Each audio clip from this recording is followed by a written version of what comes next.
नमस्कार दोस्तों, आपका स्टडी रूटीन चैनल पर स्वागत है। दोस्तों, कल की वीडियो हमें बीच में ही स्टॉप करनी पड़ी थी किसी कारणवश। तो चलिए आज हम उसका पूरा पाठ कर देते हैं। कृष्ण काव्य धारा का हम पाठ कर रहे थे और आज हम ये पूरा कर देंगे। कृष्ण काव्य धारा के कुछ महत्वपूर्ण प्रश्न जो कि पिछली परीक्षाओं में पूछे गए हैं।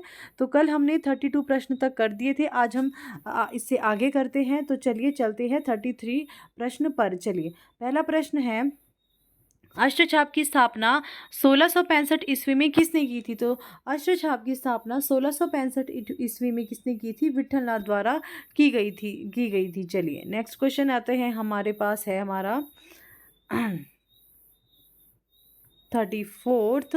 अष्टछाप की स्थापना किसने की? तो विठलनाथ ने की थी। अष्टछाप के संस्थापक विठलनाथ हो जाएंगे, है ना। चलिए अब बात करते हैं अष्टछाप के कवियों में। हमने कल अष्टछाप के 8 कवि पढ़े थे। तो अष्टछाप के 8 कवियों में कौन सम्मिलित नहीं है? तो देखो, सबसे पहले कुंभनदास आते हैं, केशवदास भी है, नंददास भी है, परंतु केशवदास नहीं है। यानी कि कुंभनदास, छीत स्वामी और नंददास ये तीनों हैं, केशवदास नहीं है। ये तो हमारे रीतिकाल के कवि माने जाते हैं, जबकि आचार्य शुक्ल ने इन्हें राम भक्ति में स्थान दिया है। चलिए, सूरदास किसके शिष्य है? तो सूरदास जो है ये हमारे वल्लभाचार्य जी के शिष्य है। और नेक्स्ट क्वेश्चन है, नीचे दिए गए नामों में से कौन से कवि वल्लभाचार्य के शिष्य नहीं है? तो इनमें से वल्लभाचार्य के शिष्य देखो, कुंभनदास है, सूरदास भी है, परमानंद दास भी है, चतुर्भुज दास नहीं है। ये जो है वल्लभाचार्य के पुत्र विठलनाथ के शिष्य माने जाते हैं। विठलनाथ का शिष्य कौन सा है इनमें से? तो इनमें से जो चतुर्भुज दास विठलनाथ का शिष्य है, जबकि कृष्णदास, परमानंद दास और सूरदास जो है ये हमारे वल्लभाचार्य जी के शिष्य माने जाते हैं। चलिए, इनमें से एक कवि जो है अष्टछाप में नहीं है। अष्टछाप में एक कवि इनमें से कौन सा नहीं है? तो देखो, कृष्णदास बिल्कुल है, छीत स्वामी बिल्कुल है, और क्या नाम है इनका, सॉरी ये आ गया हमारे पास, चतुर्भुज दास भी है, जबकि गोविंद दास नहीं है। ये हमारे पास गोविंद स्वामी की अगर बात करें तो वो आते हैं, गोविंद दास नहीं आते हैं। चलिए नेक्स्ट प्रश्न है, निम्नलिखित में से अष्टछाप के कवि नहीं है। तो इनमें से जब मलुकदास नहीं है, ये ज्ञानाश्रयी काव्य धारा के कवि माने जाते हैं। ठीक है। और जो मलुकदास जी, इनका जो जन्म हुआ था वो कौशाम्बी के कड़ा ग्राम में हुआ था। इन्होंने ज्ञान बोध, रतन खान, भक्ति विवेक, भक्ति वचनावली अनेक ग्रंथ रचे हैं। इनका काव्य ध्रुव चरित भी प्रसिद्ध है। इनकी रचना दोहे चौपाई में तथा भाषा जो है अवधि है। निम्नलिखित में से अष्टछाप के अंतर्गत ना पढ़ने वाले कवि कौन से हैं? तो इनमें से सुंदरदास नहीं आते। ये भी ज्ञानश्री काव्य जो ज्ञानश्री काव्य धारा है हमारे, उसके कवि माने जाते हैं। कौन? ये हमारे सुंदरदास जी। ठीक है।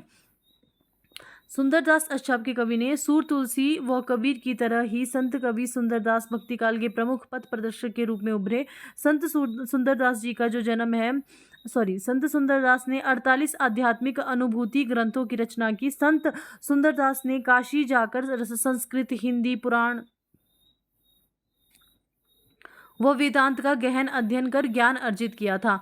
जो हमारे पास ज्ञानाश्रय शाखा आती है निर्गुण धारा के अंतर्गत, जो संत काव्य धारा है, उसमें जो है जो हमारे ये सुंदरदास जी, वो एक बात मतलब बहुत पढ़े लिखे आदमी थे, सबसे ज़्यादा पढ़े लिखे आदमी थे ये। ठीक है। चलिए अब बात करते हैं इनकी कि भक्तिकाल के संत कवियों के मुकाबले संत सुंदर सबसे ज्ञानी, शिक्षित और भाषा के प्रकांड पंडित थे। सुंदरदास द्वारा रचित ग्रंथों में जैसे ज्ञान समुद्र, सुंदर विलास लोकप्रिय ग्रंथ है। ज्ञान समुद्र सुंदरदास का सर्वोत्कृष्ट ग्रंथ माना जाता है। निम्नलिखित में से कौन सा कवि अष्टछाप का कवि नहीं है? तो अष्टछाप का कवि कौन नहीं है? वो नहीं है हरिव्यास देव, जबकि ये और ये परमानंदास, नंदास और छीत स्वामी जी बिल्कुल है। हरिव्यास देव अष्टछाप के कवि नहीं है, बल्कि निम्बार्काचार्य संप्रदाय के कवि है।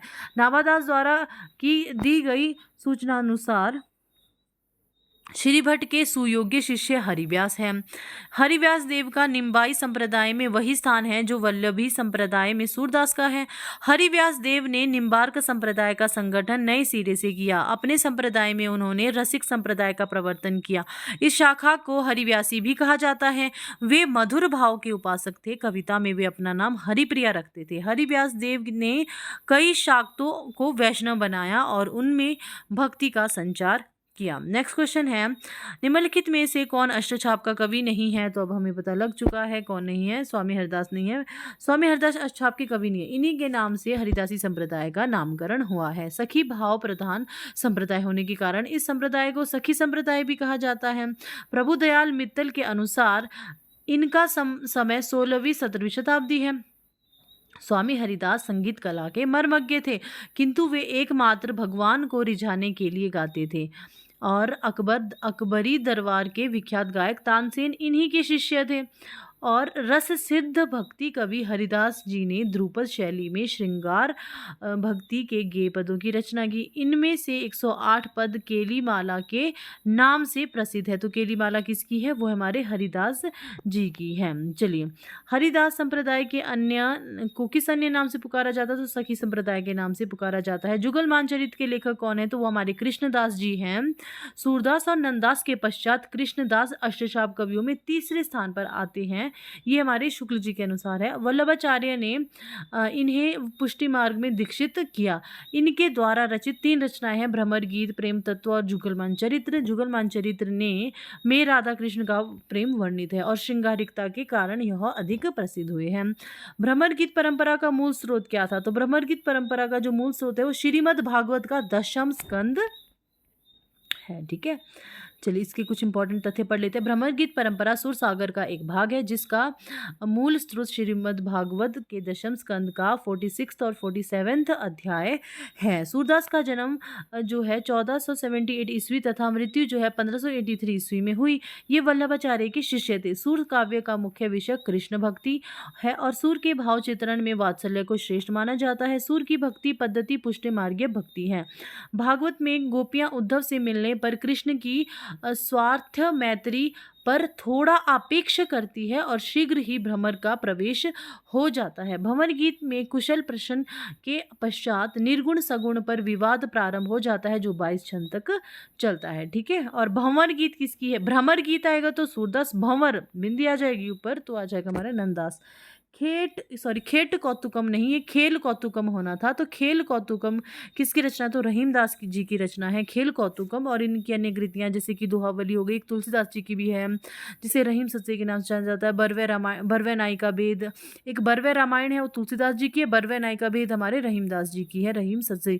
नगर शोभा, मदनाष्टक, रास पंचाध्यायी एक नंददास की भी है और एक रहीम की भी है। रास पंचाध्यायी एक आएगा श्रृंगार सोठाई, किसकी हो जाएगी? ये भी हमारे रहीमदास की है। बरवे नायिका भेद भी रहीमदास की है। मदनाष्टक की भाषा क्या है? तो मदनाष्टक की जो भाषा है वो खड़ी बोली है। ठीक है, रहीम कृत मदनाष्टक की भाषा खड़ी बोली। बहुत इंपॉर्टेंट प्रश्न है ये। रहीम का ब्रज भाषा और अवधि पर समान अधिकार था। रहीम का पूरा नाम अब्दुल रहीम खाना था। इनकी गणना कृष्ण भक्त कवियों में की जा सकती है। तो दोस्तों आज जो है कृष्ण भक्ति काव्य धारा के भी सभी जो प्रश्न हैं वो समाप्त हो चुके हैं। बहुत जो हमारे पास ये इंपॉर्टेंट प्रश्न ही इसमें दिए गए हैं। तो आज हमारे पास पूरा भक्तिकाल ख़त्म हो चुका है। तो कल से हम करेंगे रीतिकाल। तो आप हमसे अगर जुड़ना चाहते हो तो आप हमारे इस चैनल को सब्सक्राइब कर सकते हो, लाइक करें और शेयर करें। चलिए, धन्यवाद।